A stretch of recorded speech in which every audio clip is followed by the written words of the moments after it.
آج میں آپ کو وہ سچائی، وہ حقیقت اور اپنے سینے کا وہ راج بتانے جا رہا ہوں جس نے میری زندگی کے اندھیروں کو ہمیشہ ہمیشہ کے لیے اجالوں میں بدل دی۔ آج سے سالوں پہلے جب میں صرف 20 سال کا ایک نوجوان تھا، میری زندگی بھی عام لوگوں کی طرح الجھنوں اور پریشانیوں کا شکار تھی۔ میں سوچتا تھا کہ آخر کب میرے حالات بدلیں گے، کب مجھے در در کی ٹھوکروں سے نجات ملے گی۔ اسی 20 سال کی عمر میں میری ملاقات ایک انتہائی متقی، پرہیزگار اور بزرگ اللہ والی عورت سے۔ وہ ایک ایسی پاکیزہ صفت خاتون تھی جن کی پیشانی پر سجدوں کا نور چمکتا تھا۔ انہوں نے جب میری پریشانی دیکھی اور مجھے ایک ایسا وظیفہ عطا کیا جس کا نام سنتے ہی دل کو سکون مل جاتا ہے۔ انہوں نے مجھ سے فرمایا تھا، بیٹا یہ صرف چند کلمات نہیں، یہ اللہ کی غیبی مدد کو پکارنے کا وہ سچا اور آزمودہ طریقہ ہے جو کبھی ناکام نہیں۔ آج میں آپ کے سامنے کھڑا ہو کر پورے یقین اور دعوے کے ساتھ یہ بات کہہ رہا ہوں کہ مجھے یہ وظیفہ اسی بزرگ خاتون نے دیا تھا، اور آج میں آپ کو وہی وظیفہ تحفے میں دے رہا ہوں جو انہوں نے مجھے اس وقت سکھایا تھا جب میں محض 20 سال کا تھا۔ اس دن سے لے کر آج تک میں نے اس وظیفے کو کبھی نہیں چھوڑا۔ میں یہ وظیفہ روزانہ کرتا ہوں، بلا ناغہ کرتا ہوں، اور میں نے اپنی آنکھوں سے وہ معجزات دیکھے ہیں جن پر عقل حیران رہی۔ جب میں نے یہ وظیفہ روزانہ کرنا شروع کیا تو میری زندگی میں ایسے ایسے راستے کھلے جن کا میں تصور بھی نہیں کر سکتا تھا۔ مجھے ہر قدم پر غیب سے ایسی مدد ملتی تھی کہ میرے مشکل سے مشکل کام منٹوں میں آسان ہو جاتے تھے۔ غیبی مدد کا یہ عالم تھا کہ جو رکاوٹیں پہاڑ لگتی تھی وہ ریت کی دیوار ثابت۔ میرے ذہن او گمان میں بھی نہیں ہوتا تھا، مجھے دور دور تک پیسے ملنے کی کوئی امید نہیں ہوتی تھی، لیکن رب ایک کعبہ کی قسم غیب سے ایسے اسباب بنتے تھے کہ مجھے پیسے مل جاتے تھے اور میری تمام مالی پریشانیاں دیکھتے ہی دیکھتے ختم ہو جاتی۔ یہ کوئی افسانہ نہیں بلکہ میری زندگی کی جیتی جاگتی حقیقت ہے کہ مجھ پر ہمیشہ میرے اللہ کی خاص رحمت رہی اور آج بھی ہے۔ میرے پیارے دوستو، آپ بھی اجنبی نہیں ہیں۔ اگر آج آپ یہ ویڈیو دیکھ رہے ہیں تو یقین جانیے یہ کوئی اتفاق نہیں، یہ اللہ کا فیصلہ ہے کہ آج آپ کی تنگی کے دن ختم ہونے والے ہیں۔ میں آپ سے دل کی گہرائیوں سے التماس کرتا ہوں کہ آپ بھی آج سے ہی بلکہ اسی وقت سے اس معجزاتی وظیفے کو شروع کر دیں۔ آپ کے رزق کے دروازے ایسے کھلیں گے کہ دنیا حیران رہ جائے گی۔ بس شرط صرف ایک ہی ہے، آپ نے یہ وظیفہ پورے سچے دل سے، خالص نیت سے اور کامل یقین کے ساتھ کرنا ہے۔ جب آپ پورے دل سے اپنے رب کو پکاریں گے تو آپ کی ہر دعا قبول ہوگی اور کوئی بھی تنگی آپ کے قریب نہیں بھٹکے گی۔ ہماری زندگیوں میں سب سے بڑی کمی یہ ہوتی ہے کہ ہم وظیفے تو بہت کرتے ہیں لیکن ہمارا دل شک اور وسوسوں سے بھرا ہو۔ میں آپ کو یقین دلاتا ہوں کہ جب آپ اس بزرگ عورت کے بتائے ہوئے اور میرے آزمودہ وظیفے کو اپنی زندگی کا حصہ بنا لیں گے تو غریبی اور تنگدستی ہمیشہ کے لیے آپ کے گھر سے رخصت ہو جائے گی۔ اب آپ کو کسی کے آگے ہاتھ پھیلانے کی ضرورت نہیں پڑے گی، کسی کے سامنے سر جھکانے کی نوبت نہیں آئے گی، کیونکہ جب کائنات کا مالک غیب سے دینے پر آتا ہے تو وہ انسان کی سوچ اور گمان سے بڑھ کر عطا کرتا۔ آج کی اس مصروف دنیا میں ہر انسان کسی نہ کسی الجھن میں مبتلا ہے۔ کسی پر قرض کا بوجھ ہے تو کوئی بیماری سے لاچار ہے، کسی کے کاروبار پر بندش ہے تو کسی کے گھر میں فاقے ہیں۔ لیکن یاد رکھیے، ان تمام مسائل کا حل صرف اور صرف اس ذات باری تعالیٰ کے پاس ہے جس نے ہمیں پیدا کیا، اور جب ہم اسے اس کے پسندیدہ ناموں اور خاص ترتیب سے پکارتے ہیں تو اس کی رحمت جوش میں آ جاتی ہے۔ میں چاہتا ہوں کہ جو غیبی مدد، جو آسانیاں اور جو سکون اللہ نے مجھے گزشتہ کئی سالوں سے روزانہ اس وظیفے کی برکت سے دیا ہے وہ آج سے آپ کا بھی مقدر بن جائے۔ اب وقت آ گیا ہے کہ آپ اس وظیفے کی اصل روح، اس کی ترتیب اور اس کے پڑھنے کے درست وقت کو سمجھیں تاکہ آپ بھی پہلے ہی دن سے اس کے معجزات اپنی آنکھوں سے دیکھ سکیں۔ آگے بڑھنے سے پہلے اپنے دل کو دنیاوی خیالات سے پاک کر لیں۔ اب وقت آ گیا ہے کہ میں آپ کے سامنے اس معجزاتی اور نورانی وظیفے کا وہ طریقہ اور ترتیب کھول کر رکھ دوں جس نے میری زندگی کو بدلا اور جس کی برکت سے مجھے 20 سال کی عمر سے لے کر آج تک کبھی کسی کے سامنے ہاتھ پھیلانے کی ضرورت نہیں۔ یہ وہ راز ہے جو دل کے تاروں کو ہلا دیتا ہے اور بند تقدیر کے تالے کھول دیتا ہے۔ سب سے پہلے تو اپنے ذہن میں یہ بات بٹھا لیں کہ اس وظیفے کا اصل وقت مغرب کی نماز کے فوراً بعد کا ہے۔ اگر کسی مجبوری، سفر یا مصروفیت کی وجہ سے آپ نماز کے فوراً بعد نہ پڑھ سکیں تو مغرب اور عشاء کے درمیان جتنا بھی وقت ہوتا ہے آپ اس دوران کسی بھی وقت اسے پڑھ سکتے ہیں۔ یہ وہ مبارک وقت ہے جب دن اور رات کا ملاپ ہوتا ہے، جب آسمان سے رحمتیں اور برکتیں خاص طور پر نازل ہو رہی ہوتی ہیں۔ اس وظیفے کی پہلی اور سب سے بڑی شرط یہ ہے کہ آپ نے اسے تنہائی میں بیٹھ کر پڑھنا ہے۔ آج کل لوگوں کی عادت بن چکی ہے کہ ایک ہاتھ میں تسبیح ہوتی ہے اور دوسرے ہاتھ سے موبائل فون چل رہی ہے یا لوگوں سے باتیں ہو رہی ہوتی۔ میرے پیارے بھائیوں، ایسی غفلت سے پرہیز کر۔ جب کائنات کے شہنشاہ سے مانگنے بیٹھے تو اپنا پورا دھیان، اپنا دل اور اپنا دماغ صرف اور صرف اپنے خالق کی طرف متوجہ کر۔ عمل شروع کرنے سے پہلے آپ نے دل کی تسلی اور عمل کی طاقت کو بڑھانے کے لیے ایک بار پورا درود ابراہیمی لازمی پڑھنا ہے۔ پورا درود ابراہیمی یہ ہے: اللہم صلی علی محمد وعلی آل محمد کما صلیت علی ابراہیم وعلی آل ابراہیم انک حمید مجید، اللہم بارک علی محمد وعلی آل محمد کما بارکت علی ابراہیم وعلی آل ابراہیم انک حمید مجید۔ درود شریف پڑھنے کے بعد آپ نے نہایت عاجزی اور سچے دل سے ایک بار پڑھنا ہے: بسم اللہ الرحمن الرحیم۔ اب یہاں سے ہمارا وہ معجزاتی سفر شروع ہوتا ہے جس کی ترتیب خود اس بزرگ خاتون نے مجھے سکھائی۔ آپ نے کل 3 چیزیں پڑھنی ہیں اور یقین جانیے انہیں پڑھنے میں آپ کے صرف 10 سیکنڈ لگیں گے، لیکن ان 10 سیکنڈز کا اثر آپ کی پوری زندگی پر رہے۔ سب سے پہلے نمبر پر جو پکار ہے وہ ہے یا ربنا۔ یا ربنا کا مطلب ہے اے ہمارے رب، اے ہمارے پروردگار، لیکن اس کے ساتھ ہم نے اللہ پاک کا وہ مبارک نام ملانا ہے جو رزق کے خزانوں کا مالک ہے، یعنی یا رزاق۔ جب آپ ان دونوں ناموں کو ملا کر پڑھتے ہیں تو گویا آپ کائنات کے سب سے بڑے سکھی کے دروازے پہ دستک دے رہے ہوتے ہیں۔ آپ نے اس ترتیب کو صرف اور صرف 3 بار نہایت پیار اور عاجزی سے پڑھنا ہے: یا ربنا یا رزاق، یا ربنا یا رزاق، یا ربنا یا رزاق۔ اسے پڑھتے ہی آپ کے دل میں ایک عجیب سا سکون اترے۔ اب فوری طور پر دوسرے نمبر پر ہم نے اس پکار کی طرف بڑھنا ہے جو بندے کو اس کے رب کے سب سے زیادہ قریب کر دیتی ہے، اور وہ پکار ہے یا رب۔ میرے دوستو، جب انسان کہتا ہے یا ربنا تو یہ ایک پکار ہے، لیکن جب دل کی اتھاہ گہرائیوں سے نکلتا ہے یا ربی، اے میرے رب، تو بندے اور خدا کا فاصلہ مٹ، آپ اپنے رب کے اتنے قریب ہو جائیں گے کہ کائنات کے فرشتے بھی آپ پر رشک کرنے لگیں۔ اب اس یا ربی کے ساتھ آپ نے وہ جملہ دہرانا ہے جو آپ کی جھولی کو غیبی خزانوں سے بھر دے گا۔ آپ نے اپنے ٹوٹے ہوئے دل اور سچی نیت کے ساتھ 3 بار کہے: یا ربی میری جھولی بھر دے، یا ربی میری جھولی بھر دے، یا ربی میری جھولی بھر دے۔ سبحان اللہ۔ جب کوئی عاجز بندہ مغرب کے اس مبارک وقت میں تنہائی میں بیٹھ کر اپنے خالق کو پکارتا ہے کہ اے میرے رب میری خالی جھولی کو بھر دے، تو اس غفور او رحیم ذات کو اپنے بندے کی لاچاری پر رحم آ جاتا۔ وہ ذات کبھی اپنے بندے کو خالی ہاتھ واپس نہیں لوٹاتی۔ میں نے اپنی زندگی کے ہر کٹھن موڑ پر جب بھی یہ پکار لگائی، مجھے غیب سے وہ کچھ ملا جس کا میرے وہم او گمان میں بھی نام او نشان نہیں تھا۔ یہ وہ نورانی کلمات ہیں جو براہ اے راست عرش اے الہی پر اثر کرتے ہیں اور انسان کی تقدیر کا رخ موڑ دیتے ہیں۔ اب اس کے فوراً بعد ہم اس تیسرے اور آخری معجزاتی کلمے کی طرف بڑھیں گے جو بڑے سے بڑے قرضے، بیماری، بندش اور جادو کا ایک ہی پل میں جڑ سے خاتمہ کر دیتا ہے، جو مشکلات کے سنگلا خط پہاڑوں کو بھی ریت کے ذروں کی طرح اڑا دیتا ہے۔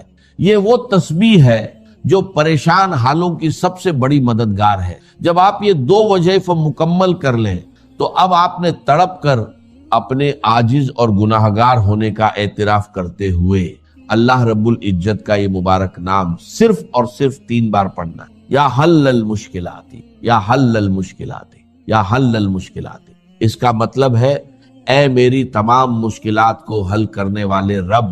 میرے دوستو، اس ایک نام میں وہ تاثیر پوشیدہ ہے کہ جب کوئی بے بس انسان کائنات کی تمام طاقتوں سے مایوس ہو کر اپنے رب کو یا حل المشکلات کہہ کر پکارتا ہے تو اللہ پاک کی غیرت اور اس کی رحمت کو یہ گوارا نہیں ہوتا کہ وہ اپنے بندے کو خالی ہاتھ لوٹائے۔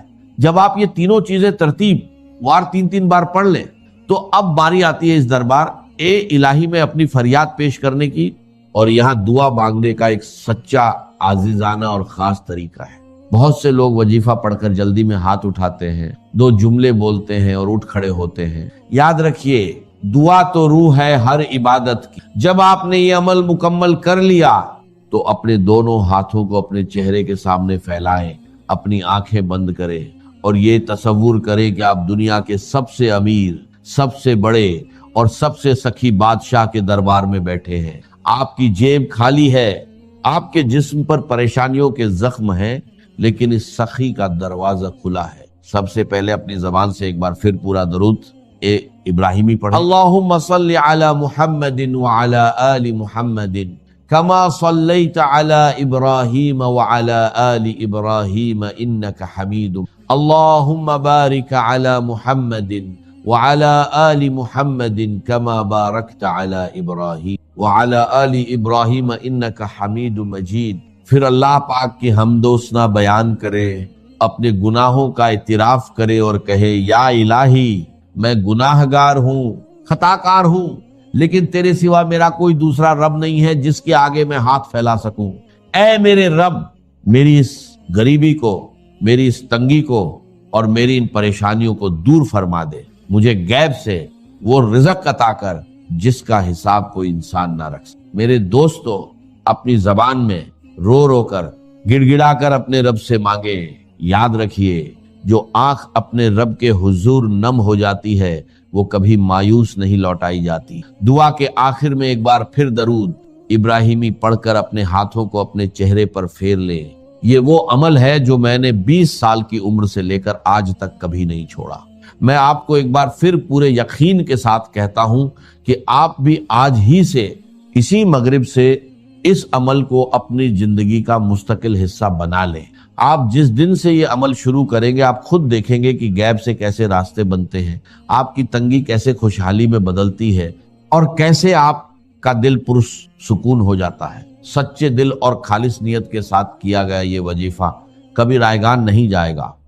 اور یہ بڑا مسئلہ گہرا ہے اور علم کلام کا ایک بڑا پیچیدہ مسئلہ ہے کہ ذات باری تعالیٰ اور اس کی صفات کے مابین کیا ربط و تعلق؟ آیا صفات ذات کا جز ہیں، جزو لا ینفک ہے، حصہ ہے، یا کچھ زائد بر ذات، جس کو علامہ اقبال نے ایک جگہ کہا ہے صفات ذات حق، حق سے جدا یا عین ذات۔ یہ ہمارے علم کلام کا ایک بڑا پیچیدہ مسئلہ، لیکن یہ کہ اس میں متکلمین کا جو تقریباً اجماعی فیصلہ ہے وہ 2 لفظوں میں آتا، لا عین ولا غیر۔ اللہ کی صفات نہ تو اس کی ذات کا عین ہے نہ اس کی ذات سے غیر۔ بہت پیچیدہ شکل ہے اور یہ بھی اس وقت کا میرا موضوع نہیں ہے، میں صرف کسی اور موضوع کے لیے صرف حوالے دے رہا ہوں۔ بہرحال قرآن مجید کا جو تعلق ہے ذات باری تعالیٰ کے ساتھ وہ اس مسئلے سے بخوبی واضح ہو کہ چونکہ یہ اللہ تعالیٰ کی صفت ہے اور صفت کو ہم یہ نہیں کہہ سکتے کہ وہ ذات باری تعالیٰ سے جدا ہے، یہ بھی نہیں کہہ سکتے کہ اس کی ذات کا جزو لا ینفک ہے۔ کچھ اسی طرح کا تعلق ہے قرآن مجید کا ذات باری تعالیٰ کے ساتھ، لیکن یہ مسئلہ قرآن مجید میں خود بیان ہوا اور سورہ حشر کی آیت میں تو یہ فرمایا گیا، اللہ تعالیٰ نے اپنے اس کلام کی عظمت کو یوں بیان کیا، وہ عظمت کما ہیا، جیسے کہ وہ فی الواقع ہے، اور جس کا کہ گویا کہ پورا ادراک ہمارے لیے اپنی بہت سی محدودیتوں کی وجہ سے ممکن نہیں، لیکن ایک تمثیل کے پیرائے میں سمجھایا، لو انزلنا ھذا القرآن علی جبل لرأیتہ خاشعا متصدعا من خشیۃ اللہ وتلک الامثال نضربها للناس لعلهم یتفکرون۔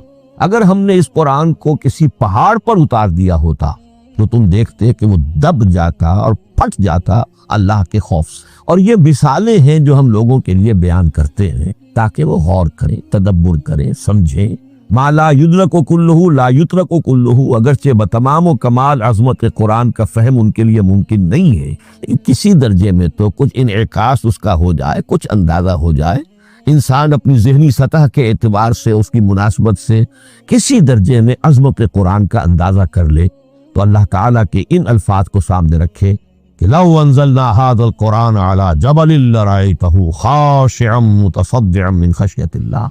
اب اس آیت کو سمجھنے کے لیے سورہ اعراف کی آیت نمبر 143 کو سمجھنا ہوگا، اسی اصول کے تحت کہ القرآن یفسر بعضہ بعضا، قرآن کا ایک حصہ دوسرے حصے کی تشریح کر۔ وہاں یہ واقعہ بیان ہوا ہے کہ حضرت موسیٰ علیہ السلام کو جب اللہ تعالیٰ نے کوہ طور پر طلب فرمایا 30 راتوں کے لیے، جس میں بعد میں 10 کا اضافہ کر کے وہ ایک 40 رات کا ایک کورس بنا، دن رات، اس موقع پر جو مخاطبہ الہی، مکالمہ الہی سے مشرف ہوئے حضرت موسیٰ علیہ السلام، تو ان کی آتش شوق بھڑکی اور انہوں نے بڑی جرأت کر کے یہ درخواست کر دی، رب ارنی انظر الیک، پروردگار مجھے اپنا دیدار بھی عطا فرما، مجھے موقع عنایت فرما، میں تجھے دیکھ سکوں۔ یہ ان کی وہ آتش شوق کا مسئلہ ہے، لیکن جواب کیا ملا؟ لن ترانی، تو مجھے ہرگز نہیں دیکھ سکتے، ولیکن انظر الی الجبل فإن استقر مکانہ فسوف ترانی۔ لیکن ظاہر بات ہے کہ حضرت موسیٰ علیہ السلام کو بات سمجھانے کے لیے کچھ مشاہدہ بھی کرانا تھا۔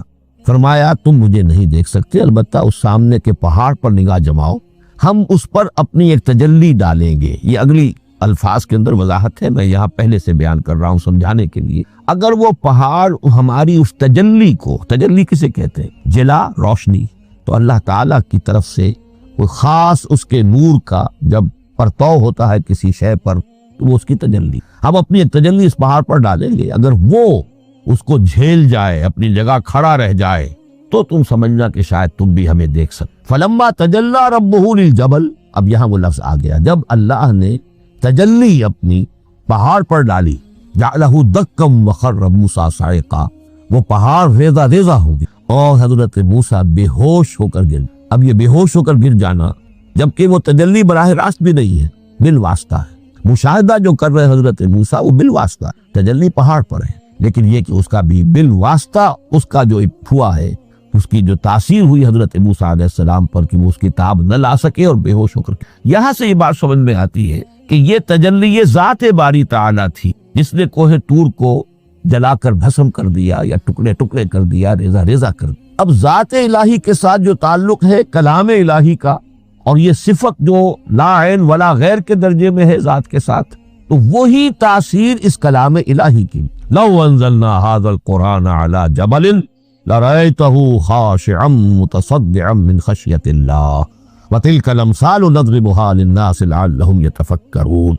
اس حقیقت کو اس دور میں اپنے مطالعے کی محدودیت کا اعتراف کرتے ہوئے عرض کر رہا ہوں کہ میرے نزدیک جس قدر پرشکوہ انداز میں علامہ اقبال نے بیان کیا ہے اسی کیفیت کو، وہ شاید اس کی کوئی مثال نہ ملے۔ فاش گویم آنچ در دل مضمرست، یہ کتابیں نیست چیزیں دیگرست، میں صاف ہی کہہ دیتا ہوں جو میرے دل میں چھپ۔ فاش گویم آنچ در دل، یہ کتابیں نیست، اس قرآن کو کتاب نہ سمجھنا، یہ کچھ اور شے ہیں، چیزیں دیگرست۔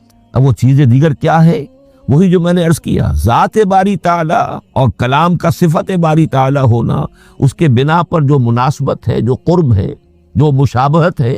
مثل حق پنہاؤ ہم پیداستو، زندہ و پائندہ و گویاس، اس کلام میں اللہ تعالیٰ کی ساری صفات کا انعکاس موجود۔ یہ بات ویسے بھی سمجھ میں آتی ہے، کوئی شخص ذرا گفتگو کرے، چند جملے جب وہ ادا کرے گا اپنی زبان سے، تو معلوم ہو جائے گا کہ اس کے فہم کا، اس کی دانش کا، اس کے مطالعے کا حدود اربع کیا ہے اور اس کے ذہن کی سطح کیا سمجھ میں آ جائے گی۔ اس لیے کہ کلام جو ہے وہ متکلم کی پوری شخصیت کی عکاسی کا تانت بازی راگ پایا، چند جملے کسی نے کہا، پتہ چل گیا کہ یہ کس سطح کے آدمی ہے، علمی اعتبار سے، معلوماتی اعتبار سے، تہذیبی اعتبار سے، کلچرڈ ہے یا نہیں ہے، یہ ساری باتیں چند جملوں میں بات۔ تو اللہ تعالیٰ کی بھی جملہ صفات کا عکس اس قرآن میں موجود، ان میں سے جن چند چیزوں کا ذکر علامہ نے شعر میں کیا، وہ جو سورہ حدید کی آیت ہے، هو الاول والآخر والظاہر والباطن، اللہ الظاہر بھی ہے الباطن بھی،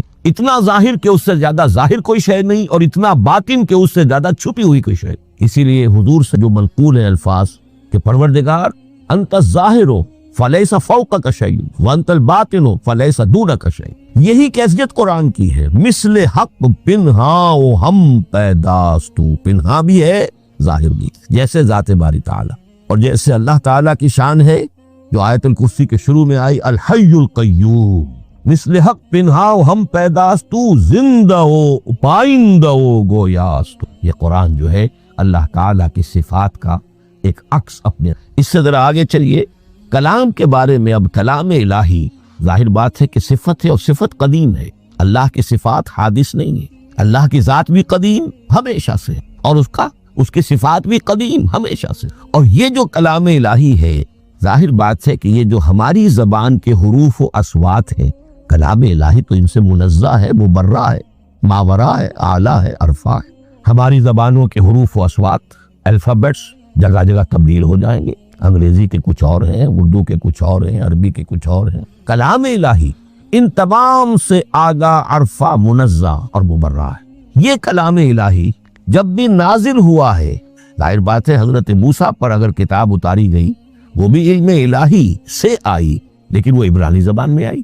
حضرت عیسیٰ علیہ السلام پر انجیل اتاری گئی، ہم یقین سے نہیں کہہ سکتے، دو میں سے کسی ایک زبان میں اتاری گئی ہوگی، یا عبرانی ہوگی، اس لیے کہ شام کے جس علاقے میں، فلسطین کے جس علاقے میں ان کی پیدائش ہوئی اور جہاں وہ دعوت و تبلیغ کے لیے گھومتے رہے، اس کے عوام کی زبان تھی آرامی اور خواص کی زبان تھی عبرانی، ہیبریو. تو یا تو وہ بھی تورات کی طرح عبرانی ہی میں نازل ہوئی تھی یا آرامی میں ہوگی. لیکن اب کوئی نسخہ نہ ہیبریو کا، کوئی قدیم نسخہ دنیا میں موجود ہے، نہ آرامی کا. جو سب سے پرانا نسخہ ملتا ہے انجیل کا وہ اس کا ترجمہ لیٹن زبان کا ترجمہ ہے یا گریک ترجمہ ہے، اصل کوئی نہیں. بہرحال جب وہ کلام الہی محمد الرسول اللہ پر نازل ہوا، اب اس میں حروف و اصوات کا وہ جامع پہنا کہ جو عربی زبان کے ہیں.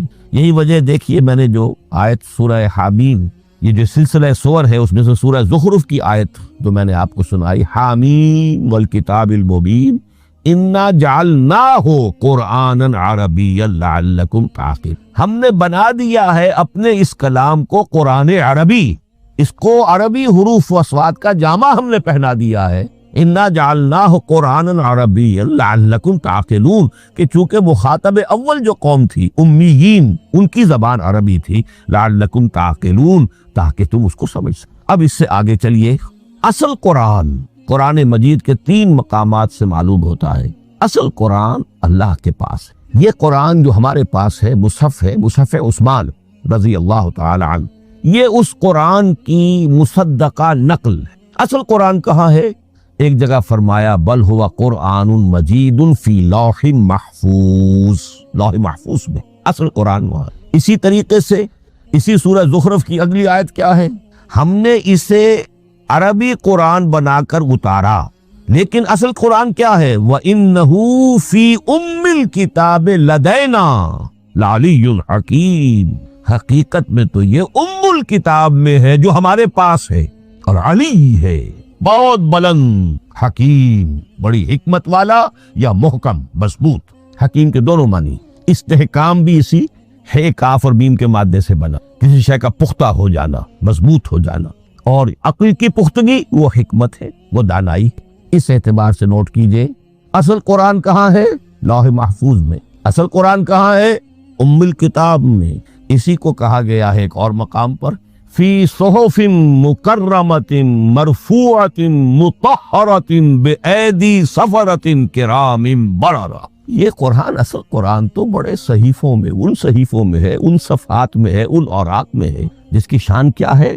مکرمۃ، ان کی انتہائی تعظیم کی جاتی. مطہرۃ، نہایت پاک صحیفے. فی صحف مکرمۃ مرفوعۃ، بلند و بالا، مطہرۃ بأیدی سفرۃ کرام بررہ، ان فرشتوں کے ہاتھ میں جو بہت باعزت، بہت اونچے درجے کے ان کے ہاتھوں میں ہے. وہ لوگ ہیں کہ جب اس کی تحویل میں ہے یہ کلام پاک. فی صحف مکرمۃ مرفوعۃ مطہرۃ بأیدی سفرۃ کرام بررہ.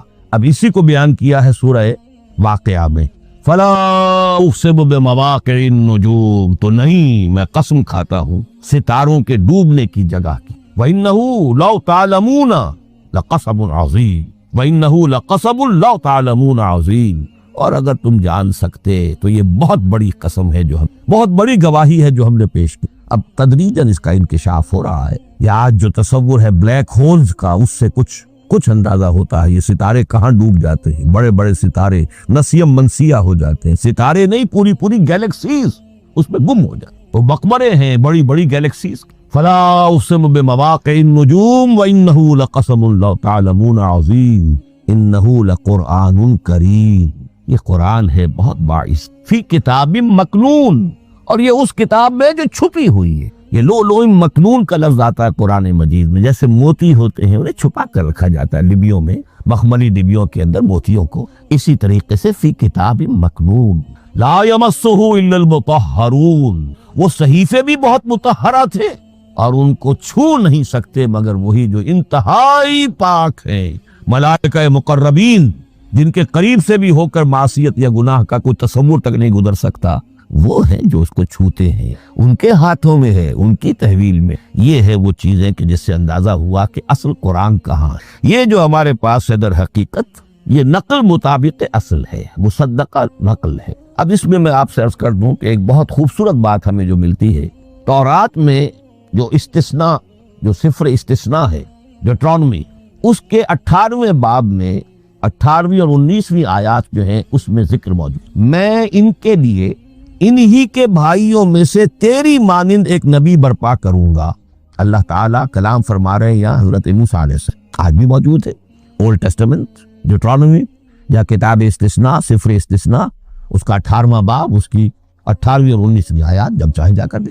میں ان کے لیے ان کے بھائیوں ہی میں سے تیری مانند ایک رسول اٹھاؤں گا، میں ان کے لیے انہی کے بھائیوں میں سے تیری مانند ایک نبی برپا کروں گا اور اپنا کلام اس کے منہ میں ڈالوں گا، اور جو کچھ میں اس سے کہوں گا وہی وہ ان سے کہے گا۔ یہ ہے جو پیشن گوئی ہے محمد رسول اللہ صلی اللہ علیہ وسلم۔ اور یہاں وہ فرق واضح کر دیا گیا، اے موسیٰ تم سے تو یا تو ہم نے کلام کیا ہے یا تمہیں جو کتاب دی ہے وہ لکھی ہوئی دی ہے، لیکن جو نبی تیری ہی مانند میں برپا کروں گا۔ اب اس میں بھی نوٹ کرنے کی بات ہے کہ حضرت موسیٰ کے مشابہ نبی اکرم صلی اللہ علیہ وسلم کے سوا کوئی نبی نہیں۔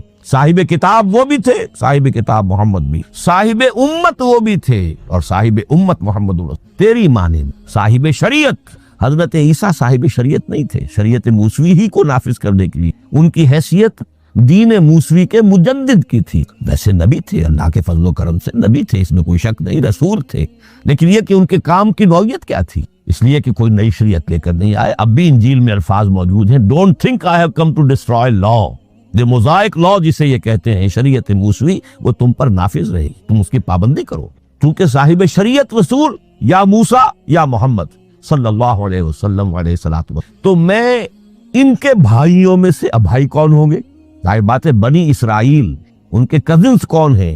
بنی اسماعیل، بنی اسرائیلی تو جو بھی نبی ہے وہ انہی میں سے ہے، ان کے بھائیوں میں سے، تو بھائی تو ہوگا ان کا کزن ہوگا، اب وہ کون ہے؟ بنی اسماعیل۔ تو ان کے بھائیوں میں سے گویا کہ غیر اسرائیلی جو ان کے قریب ترین قرابت دار ہوں گے وہ بنو اسماعیل، تیرے مانند صاحب شریعت نبی میں برپا کروں گا، لیکن اس پر جو میرا کلام اترے گا وہ کس شکل میں اترے گا؟ میں اپنا کلام اس کے منہ میں ڈالوں گا اور پھر وہ جو کچھ کہے گا وہ وہی کہے گا جو میں نے کہا ہے۔ اب اس کے حوالے سے ایک بہت اہم بات سمجھ لیجئے، قرآن مجید کے دو اہم مقامات کی وضاحت اس سے ہو جائے گی۔ یہ کلام اللہ، قرآن مجید میں اس کو قول جبرائیل بھی کہا گیا ہے۔ کلام اللہ حضرت جبرائیل کے ذریعے سے جب ادا ہوا ہے تو قول جبرائیل ہے، اور پھر جب وہ محمد الرسول اللہ کی زبانی ادا ہوا تو قول رسول ہے، قول محمد ہے صلی اللہ علیہ وسلم۔ یہ قول اللہ بھی ہے، قول جبرائیل بھی ہے اور قول محمد بھی ہے بیک وقت۔ یہ بات دیکھیے سورۃ تکویر، اذا الشمس كورت، انه لقول رسول کریم ذی قوت عند ذی العرش مکین مطاع ثم امین وما صاحبکم بمجنون۔ یہ یہاں پر حضرت جبرائیل کا ذکر ہو رہا، وما ہوا بقول شیطان الرجیم۔ محمد تک اس قرآن کو لانے والا تو وہ بلند پائے کا فرشتہ ہے، یہ کوئی شیطان رجیم نہیں ہے، اس لیے کہ مکے والوں نے کہہ دیا تھا ہو سکتا ہے کوئی بدروح آئی ہو محمد پر اور اس بدروح نے کوئی الٹی سیدھی بات سکھا دی ہو، نہیں۔ انہ لقول رسول کریم، یہاں رسول کریم کون ہے؟ حضرت جبرائیل۔